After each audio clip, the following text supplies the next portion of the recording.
एकच म्हणणं आहे की सरकारने लाडकी बहीण योजना दिली, ती लाडकी बहीण योजना बंद करून आणि सर्वांना सुरक्षित असं वातावरण राहील ती योजना राबवायला पाहिजे काहीतरी। एका दिवसात जर सर्व काही होऊ शकतं, लॉकडाऊन होऊ शकते, नोटबंदी होऊ शकते, मग हे का होऊ शकत नाहीये? आम्हाला लाडकी बहीण सुरक्षा योजना नाही पाहिजे। आम्हाला फक्त आमची लेक बाळ सुरक्षित पाहिजे। लाडकी बहीण तुम्ही रात्र-रात बदलू शकतात, नोटबंदी बदलू शकतात, रात्र-रात आम्हाला लाडकी बहीण नाही दिली तरी चालेल, पण सुरक्षा योजना बद्दल आम्हाला बोलणे बस एवढंच।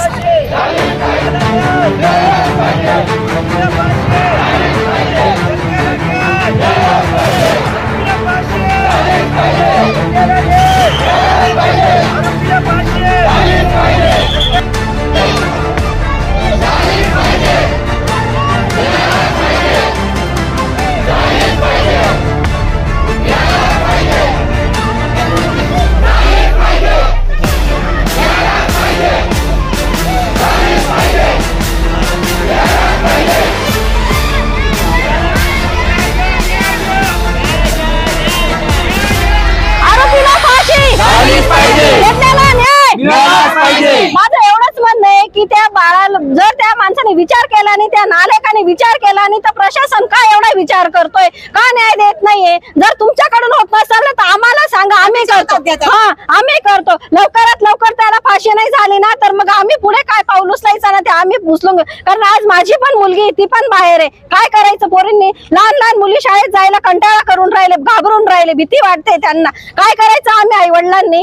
वडील बाहेर असतं, आई घरी असते, बाकीचे म्हणतात आईने लक्ष ठेवायला पाहिजे। मग या आईने काय करायचं बरं? समजायला पाहिजे। मग आई शाळेत पण कामं जातील का? आई वडील काय करायला पाहिजे बरं?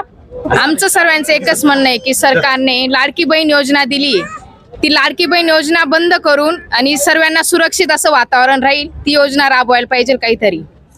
एका दिवसात जर सर्व काही होऊ शकतं, लॉकडाऊन होऊ शकते, नोटबंदी होऊ शकते, मग हे का होऊ शकत नाहीये?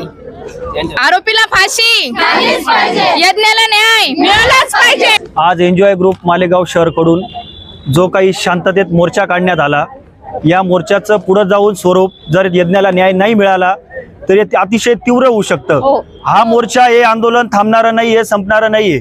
आमच्या लेकीबाई जोपर्यंत आम्हाला सुरक्षित वाटत नाही तोपर्यंत आम्ही हे आंदोलन चालू ठेवणार आहेत। आणि यज्ञा बाळाला ही फाशीच झाली पाहिजे, त्याच्या आरोपीला, की त्याला जामिनीवर किंवा पुढे जाऊन खटला चालवून त्याचा जामीन नाही झाला पाहिजे। त्या गोष्टीची सरकारने एकदम कठोर कारवाई करून त्याला फाशी देण्यात यावी हीच विनंती। आज रविवार झाला, आज एक हप्ता पूर्ण झाला। 16 नोव्हेंबरची घटना आहे ती, रविवारचीच। आज त्या गोष्टीला 7 दिवस झाले। पहिल्या दिवसापासून भुसे साहेब कुटुंब प्रमुखासारखे आमच्या सोबत आहेत। बाकी मंत्रिमंडळाला किंवा आमदार प्रतिनिधींना बी आमची एक विनंती असेल की तुम्ही साहेबांसोबत मंत्रिमंडळात त्या विषयासाठी लढलं पाहिजे। ती केस फास्ट ट्रॅकवर चालवली गेली पाहिजे, फास्ट ट्रॅकवर चालली तरच त्याला फाशी होईल। म्हणून सर्वांना विनंती आहे की ही मालेगावचीच नाही, महाराष्ट्राची लेख होती। म्हणून आपण सर्वजण जोपर्यंत यज्ञा बाळाला न्याय मिळत नाही तोपर्यंत हे आंदोलन, हे मोर्चे चालूच ठेवणार आहोत। आरोपीला फाशी झालीच पाहिजे, यज्ञाला न्याय मिळालाच पाहिजे, आरोपीला फाशी झालीच पाहिजे, यज्ञाला न्याय मिळालाच पाहिजे, आरोपीला फाशी। न्याय नाही चालवला पाहिजे, डायरेक्ट फाशी दिली पाहिजे, नाही तर आमच्या हवाले द्या, आम्ही जे करायचं ते करतो। कारण आमच्याही मुली बाळी आहे, त्या पण लहान आहेत, त्यांच्यावर आज तुम्ही नाही न्याय व्यवस्था केली तर कोण करणार आहे? कोण देणार आहे त्यांना शिक्षा? अशी हे नाही, न्याय नाही, खटला नाही, काहीच नाही, डायरेक्ट ऑन द स्पॉट। आरोपीला फाशी यज्ञाला न्याय आरोपीला फाशी। आम्हाला लाडकी बहीण सुरक्षा योजना नाही पाहिजे। आम्हाला फक्त आमची लेक बाळ सुरक्षित पाहिजे। आम्हाला म्हणजे फारच म्हणजे मुलींकडे जपाळणं म्हणजे फार मुश्किल झालं, आणि ते सुरक्षित नाहीये। प्रत्येक ठिकाणी त्यांना असं धोका निर्माण होतोय, त्याच्यामुळे फाशी झाल्याशिवाय आमची मुली सुरक्षित होऊ शकत नाही। आणि न्याय द्यायला उशीर का होतोय हे सरकारला विनंती आहे। लाडकी बहीण तुम्ही रात्र-रात बदलू शकतात, नोटबंदी बदलू शकतात, रात्र-रात हे फाशीची शिक्षा का लवकर होत नाहीये एवढंच मला सांगणं आहे सरकारला। आम्हाला लाडकी बहीण नाही दिली तरी चालेल, पण सुरक्षा योजना बद्दल आम्हाला बोलणे बस। आज काही हा जो मोर्चा झालेला आहे हा 8 दिवसाचा आज एवढा एक मोर्चा होता।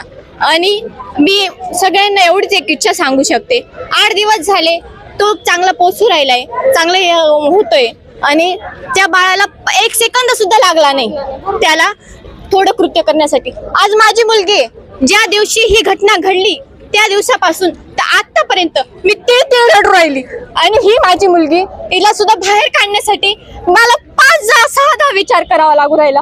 काही कानून असं थांबलेले, त्याला थोडंफार बी त्यांना दयामाया येत नाही का?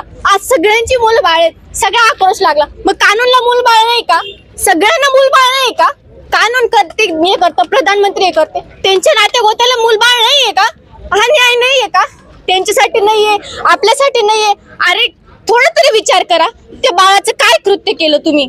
माझी ओळख फक्त एवढीच आहे की मी एक शिक्षिका आहे, एका मुलीची आई आहे, एका भावाची बहीण आहे, एका वडिलांची मुलगी आहे आणि एका नवऱ्याची बायको आहे.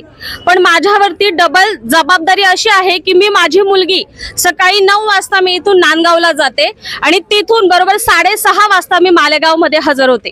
एवढ्या काळामध्ये माझी मुलगी ही एकटीच घरी असते. कुणाच्या याच्यावर? तर त्याचबरोबर मी ज्या शाळेवरती काम करते, आमची जिल्हा परिषदेची शाळा, या जिल्हा परिषदेच्या शाळेमध्ये अनेक माळरानांवरून, अनेक मळ्यांमधून ह्या लहान लहान मुली येतात, शिक्षणासाठी येतात. त्यांचे आई वडील जे गरीब आहे, जे बकऱ्या वगैरे चारून आपल्या मुलींना कुठेतरी एक स्वप्न असतं की माझ्या मुलीने मी जे करते, मी जे वाड्यावर जाते किंवा शेती करते, ही माझ्या मुलीने करू नये. त्याच्यामुळे ते आमच्याकडे एक जबाबदारीने गेट मध्ये सोडतात की मॅडम आता माझ्या मुलीवर लक्ष ठेवा, तुम्हीच तिची आई. एक शिक्षिका म्हणून मला खूप चांगलं वाटते की मी माझ्या पालकांना किंवा माझ्या मुलींना एवढंच सांगते की तुम्हाला गुड टच आणि बॅड टच हा सर्वात महत्वाचा घटक आहे. आज इथे महिला नाहीयेत, पण आपण प्रत्येकाने, जरी पुरुष असाल तरी तुमच्या घरामध्ये एक बहीण आहे, एक बायको आहे, एक आई आहे, एक लहान मुलगी आहे किंवा होणारी आहे. तर आपण सर्वात प्रथम आपल्या मुलींना सांगायचे की गुड टच काय आहे आणि बॅड टच काय आहे. हा सर्वात मोठा घटक आम्हाला शाळेत शिकवावा लागतोय. आता ज्या वेळेस रविवारी ही घटना घडली, सोमवारी माझ्या कानापर्यंत आली, अक्षरशः माझ्याकडे 3रीचा वर्ग आहे, लहान लहान मुली आहेत, 2 ते 3 किलोमीटर वरून त्या मुली चालत येतात. तर मी माझ्या मुलींना अक्षरशः नेहमी म्हटलं जाते की ह्या मुलीने कपडे तोकडे घातले किंवा अशी फिरली तशी फिरली, पण माझी लहान मुलगी जी 3रीला आहे ती तोकडे कपडे घालेल का? नाही घालत. माझी एवढी असते की माझ्या मुली जेव्हा शाळेत येतील तेव्हा त्यांनी 2 वेण्या घालायच्या, व्यवस्थितच यायचे. ही जी यज्ञा नावाची मुलगी होती, 3.5 वर्षाची मुलगी, तिला ABCD म्हणजे शिकण्याची हौस. आपल्याकडे भारतामध्ये शासनातर्फे बेटी बचाव बेटी पढाव हे खूप मोठ्या प्रमाणावर चालते. मी त्याचा हिस्सा आहे. मला शाळेमध्ये नेहमी हे उपक्रम घ्यावे लागतात, पण मला उपक्रम घेताना आता मुलींना फक्त चूल आणि मूळ किंवा फक्त शिका आणि चांगला नवरा मिळवा, याच्या व्यतिरिक्त लग्न झाल्यावर सुद्धा आपण आपलं स्वतःचं संरक्षण कसं करायचं हे मला शिकवायचं आहे. मी माझ्या मुलीला देखील नेहमी म्हणते, माझी आई, की तू तुझ्या मुलीला भाजी शिकव, चपाती शिकव. तसं करत नाही. माझी मुलगी कॉलेजला गेली, माझ्या मुलीने चालत जाऊ नये याच्यासाठी मी तिला गाडी शिकवली की तू स्वतःच्या गाडीने येशील, स्वतःच्या गाडीने जाशील. माझी पालकांना एवढीच विनंती आणि शासनाला पण आहे, मुलगी ही दुर्बल नाही. मी स्वतः गाडी चालवते. मुलगी आणि बाई ही कोणत्या प्रमाणावर नाही, शासनाकडे मागण्यापेक्षा मुलीला एवढं सक्षम बनवा की ज्या वेळेला तिच्यावरती असा काही अत्याचार होत असेल तेव्हा ती स्वतःच्या पद्धतीने ते हँडल करू शकते.